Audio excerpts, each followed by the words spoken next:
అందరికీ నమస్కారం. ఈ కూటమి ప్రభుత్వంలో ముఖ్యంగా తెలుగుదేశం పార్టీలో ఉన్నటువంటి కొంతమంది మంత్రులు జాతిరత్నాలు అన్నమాట. ఈ జాతిరత్నాలు ఎలా మాట్లాడతారు అని అంటే, వాళ్ళ శాఖలో కనీసం పట్టు ఉండదు, వాళ్ళ శాఖ మీద కనీస పరిజ్ఞానం ఉండదు, వాళ్ళ శాఖ ద్వారాగా ఇవ్వాల్సినటువంటి ఏవైతే ప్రజలకు చేయాల్సినటువంటి న్యాయం ఏదైతే ఉందో దాని మీద కనీస అవగాహన ఉండదు. వీళ్ళ పని ఉదయం లేచి నుంచి రాత్రి పడుకునే వరకు ఒకటే పని, జగన్మోహన్ రెడ్డి గారిని దుయ్యపట్టడం, జగన్మోహన్ రెడ్డి గారి మీద బురద జల్లడం, జగన్మోహన్ రెడ్డి గారి మీద ఎక్కడ లేని అబద్ధాలు అల్లడం. వీళ్ళ పని ఇదే అన్నమాట. ఈ జాతిరత్నాల్లో ఒక రత్నం నిన్న మాట్లాడుతూ ఆమె ఏమంటారనంటే, జగన్మోహన్ రెడ్డి గారిని ఉద్దేశించి భోగాపురం ఎయిర్పోర్ట్ గురించి, శ్రీధర్ అప్పలరాజు గారి గురించి, అలాగే చింతాడ రవికుమార్ గారి గురించి, మా పార్టీలో అట కొంతమంది నవరత్నాలట వాళ్ళని సంబోధిస్తూ సంధ్యారాణి గారు నేను మాట్లాడడం జరిగింది. మాట్లాడినటువంటి సందర్భంలో భోగాపురం ఎయిర్పోర్ట్ గురించి మాట్లాడుతూ, భోగాపురం ఎయిర్పోర్టు మా చంద్రబాబు నాయుడు గారు కట్టారు, మా చంద్రబాబు నాయుడు గారు కొబ్బరికాయ కొట్టారు, మా చంద్రబాబు నాయుడు గారు గుమ్మడికాయ కట్టారు, నువ్వు క్రెడిట్ తీసుకోవడానికి చూస్తున్నావు, క్రెడిట్ చోరీ అంటున్నావు, అసలు నీకు క్రెడిటే లేదు అని చెప్పేసి జగన్మోహన్ రెడ్డి గారిని ఉద్దేశించి సంధ్యారాణి మాట్లాడడం జరిగింది. ఈరోజు సంధ్యారాణికి ఒకటే చెప్తున్నాం. మీరు అంటున్నారే చంద్రబాబు నాయుడు గారు కొబ్బరికాయ కొట్టారు, చంద్రబాబు నాయుడు గారు గుమ్మడికాయ కట్టారు అని చెప్పేసి. చంద్రబాబు నాయుడు గారు ఆలోచన, చంద్రబాబు నాయుడు గారి ప్లాను, చంద్రబాబు నాయుడు గారు ఎయిర్పోర్ట్ కట్టాలనుకున్నటువంటి ప్రాంతం ఏవి? చంద్రబాబు నాయుడు గారు ఎయిర్పోర్ట్ కట్టాలనుకున్నటువంటి ప్లాను 15,000 ఎకరాల్లో ఎయిర్పోర్ట్ కట్టాలనుకున్నారు భోగాపురంలో. చంద్రబాబు నాయుడు గారు ఎయిర్పోర్ట్ అనుకున్న ప్లాను ఎక్కడ శంకుస్థాపన చేశారు? దెబ్బలపాలెంలో శంకుస్థాపన చేశారు. ఆ దెబ్బలపాలెంలో ఆ దెబ్బల మీద మీ శంకుస్థాపన శిలాఫలకం ఇంకా ఉంది, వెళ్ళి చూడండి. ఆయన ప్లాన్ వేరు, ఆయన ఆలోచన వేరు, ఆయన అనుకున్నటువంటి ప్రాంతం వేరు. కానీ ఈరోజు భోగాపురంలో వైఎస్ జగన్మోహన్ రెడ్డి గారి సంకల్పంతో, వైఎస్ జగన్మోహన్ రెడ్డి గారి చొరవతోటి, వైఎస్ జగన్మోహన్ రెడ్డి గారి ప్రభుత్వంలో అన్ని పర్మిషన్స్ తీసుకొచ్చి ల్యాండ్ అక్విజిషన్ చేసి R&R ప్యాకేజ్ ఇచ్చి road facilities, current facility, water అన్నిటికీ సంబంధించి 1,200 కోట్ల రూపాయలు జగన్మోహన్ రెడ్డి గారి ప్రభుత్వంలో మేము ఖర్చు పెట్టాము అని చెప్పేసి స్పష్టంగా చెప్తున్నాం. గుమ్మడి సంధ్యారాణి గారిని అడుగుతున్నా, మీ ప్రభుత్వంలో మీరు ఖర్చు పెట్టినటువంటి డీటెయిల్స్ ప్రజలకి చూపించగలరా?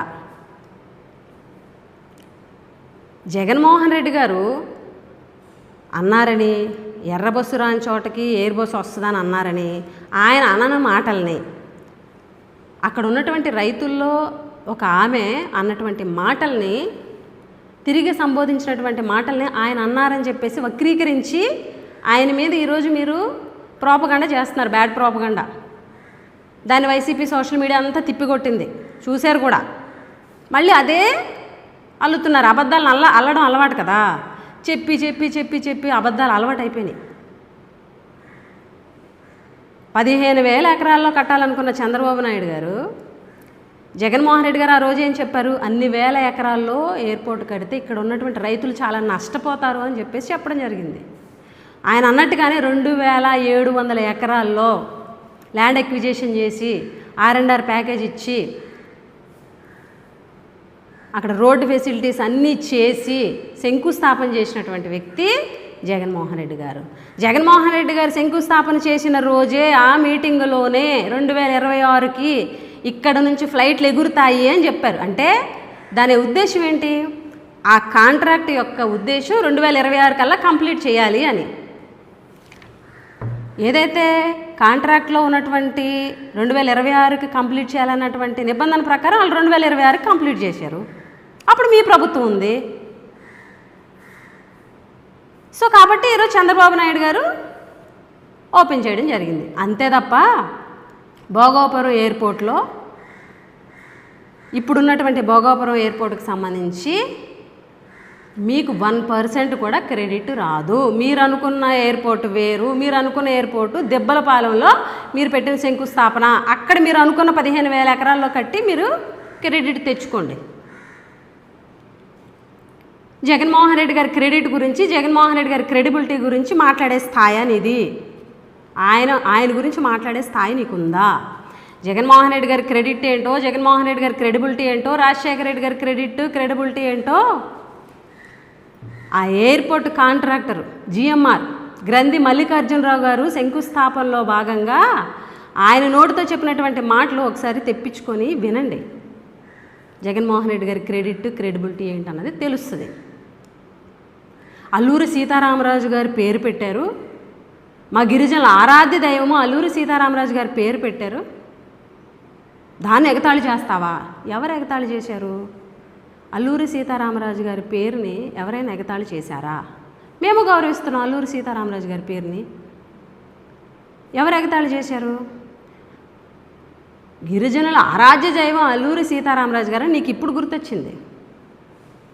అల్లూరి సీతారామరాజు గారికి గౌరవిస్తూ జిల్లాలు ఏర్పడినప్పుడు ఒక జిల్లాకి అల్లూరి సీతారామరాజు గారి పేరు పెట్టినటువంటి ఘనత ఏకైక ముఖ్యమంత్రి వైఎస్ జగన్మోహన్ రెడ్డి గారు. అదే జగన్మోహన్ రెడ్డి గారి ప్రభుత్వంలో అల్లూరి సీతారామరాజు గారి విగ్రహం పెట్టి భీమవరంలో దానికి నరేంద్ర మోడీ గారిని పిలిచి ఘనంగా ఆ వేడుక చేసినటువంటి ముఖ్యమంత్రి వైఎస్ జగన్మోహన్ రెడ్డి గారు. 40 ఏళ్ల అనుభవం ఉండి 4 సార్లు ముఖ్యమంత్రి అయినటువంటి చంద్రబాబు నాయుడు గారు ఏ రోజు అల్లూరి సీతారామరాజు గారికి పలానా దానికి అల్లూరి సీతారామరాజు గారి పేరు పెట్టాము, పలానా దానికి అల్లూరి సీతారామరాజు గారి పేరు పెట్టి గౌరవించామన్న చరిత్ర లేదు. మొదట అల్లూరి సీతారామరాజు గారికి గౌరవం ఇచ్చింది జగన్మోహన్ రెడ్డి గారి ప్రభుత్వం. అది ముందు తెలుసుకోండి. మీరు చెప్పినట్టు అబద్ధాలే ప్రజల్లోకి వెళ్తాయి అనుకోకండి. చరిత్ర ఒకటి ఉంది, గూగుల్ అనేది ఒకటి ఉంది, ఆర్టిఫిషియల్ ఇంటెలిజెన్స్ ఏ అనేది ఒకటి ఉంది. కొడితే వస్తుంది. అల్లూరి సీతారామరాజు గారికి జిల్లా పేరు పెట్టింది ఎవరు అని అంటే వస్తుంది. అల్లూరి సీతారామరాజు గారి విగ్రహం పెట్టి మోడీ గారిని తీసుకొచ్చి ఆ కార్యక్రమాన్ని ఘనంగా వేడుక చేసినటువంటి ముఖ్యమంత్రి ఎవరు అంటే వస్తుంది. మీరు మాట్లాడుతున్నారు దింసా నృత్యం చేసి మాకు గిన్నిస్ రికార్డు వచ్చిందని గొప్పలు చెప్పుకుంటున్నాం. నీ నోటితోటే మాట్లాడవు, గుర్తుందా? పిల్లలకు జ్వరాలు వస్తే వాళ్ళకి జ్వరాలు వస్తే నాదా బాధ్యత అన్నావు. ఈరోజు వాళ్ళు కష్టపడేసిన డ్యాన్స్కి ప్రధానమంత్రి, ముఖ్యమంత్రి, గుమ్మడి సంజయరాణి అని నిన్ను పోగొట్టడం. క్రెడిట్ నీది, కష్టం వాళ్ళది. ఈరోజు మేధావులు, పెద్దలు అందరూ కూడా దింసా నృత్యాన్ని అవహేళన చేశారు అని చెప్తున్నారు. దానికి సమాధానం చెప్పు ఫస్ట్. దింసా నృత్యానికి ఆ సాంప్రదాయాన్ని అవహేళన చేశారు అని చెప్పేసి కొంతమంది పెద్దలు వాళ్ళందరూ కూడా మేధావులు ప్రశ్నిస్తున్నారు. ఫస్ట్ దానికి వెళ్ళి సమాధానం చెప్పు. నువ్వు మాట్లాడుతున్నావు. అలాగే